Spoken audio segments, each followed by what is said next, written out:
Ma compagne chérie. Lettre de Patrice Lumumba à sa femme Pauline, écrite en prison en décembre 1960. Ma compagne chérie.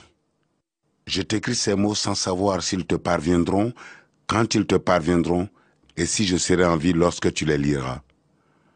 Tout au long de ma lutte pour l'indépendance de mon pays, je n'ai jamais douté un seul instant du triomphe final de la cause sacrée à laquelle mes compagnons et moi avons consacré toute notre vie.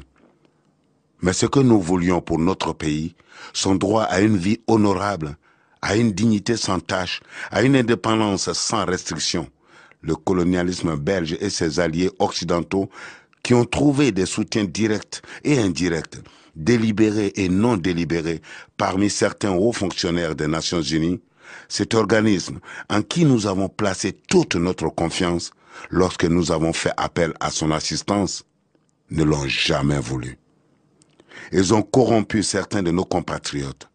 Ils ont contribué à déformer la vérité et à souiller notre indépendance. Que pourrais-je dire d'autre? Que mort, vivant, libre ou en prison sur ordre des colonialistes, ce n'est pas ma personne qui compte. C'est le Congo.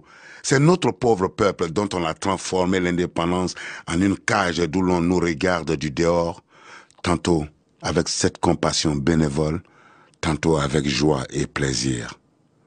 Mais ma foi restera inébranlable.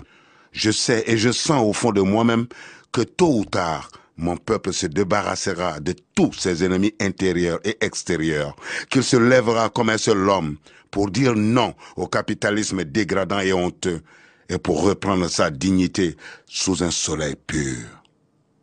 Nous ne sommes pas seuls. L'Afrique, l'Asie et les peuples libres et libérés de tous les coins du monde se retrouveront toujours aux côtés de millions de Congolais qui n'abandonneront la lutte que le jour où il n'y aura plus de colonisateurs et leurs mercenaires dans notre pays. À mes enfants que je laisse et que peut-être je ne reverrai plus, je veux qu'on dise que l'avenir du Congo est beau et qu'il attend d'eux, comme il attend de chaque Congolais, d'accomplir la tâche sacrée de la reconstruction de notre indépendance et de notre souveraineté. Car sans dignité, il n'y a pas de liberté. Sans justice, il n'y a pas de dignité. Et sans indépendance, il n'y a pas d'homme libre. Ni brutalité, ni sévice, ni torture ne m'ont jamais amené à demander la grâce. Car je préfère mourir la tête haute, la foi inébranlable et la confiance profonde dans la destinée de mon pays, plutôt que de vivre dans la soumission et le mépris des principes sacrés. L'histoire dira un jour son mot, mais ce ne sera pas l'histoire qu'on enseignera à Bruxelles, Washington, Paris ou aux Nations Unies, mais celle qu'on enseignera dans les pays affranchis du colonialisme et de ses fantoches.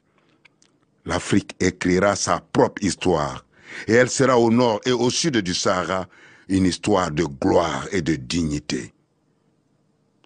Ne me pleure pas, ma compagne. Moi, je sais que mon pays, qui souffre tant, saura défendre son indépendance et sa liberté. Vive le Congo, vive l'Afrique.